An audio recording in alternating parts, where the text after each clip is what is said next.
સુરતના DCP zone 2 વિસ્તારમાં લોકસભા ચૂંટણીને લઈ ફ્રૂટ પેટ્રોલિંગ ફ્લેગ માર્ચ હાથ ધરાઈ।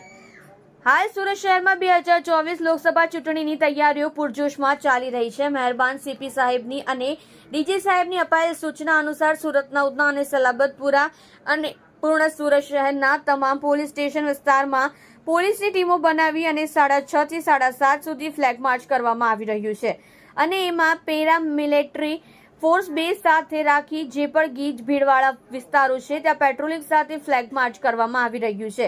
એરિયા ડોમિનેશન કરવામાં આવી રહ્યું છે। એમસીઆર ચેક કરવામાં આવી રહ્યું છે। એચએસ અને ટપોરીઓને પણ ચેક કરવામાં આવી રહ્યું છે। જે વિસ્તારના નાગરિકો છે એમની સાથે સુરક્ષા બાબતે ચર્ચા કરવામાં આવી રહી છે।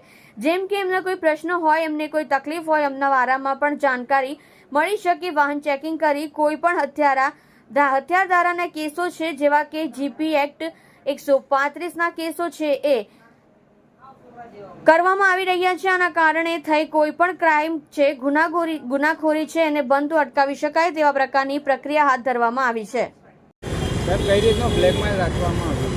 હાલ અત્યારે લોકસભા ચૂંટણી 2024ની તૈયારીઓ પૂરજોશમાં ચાલી રહી છે।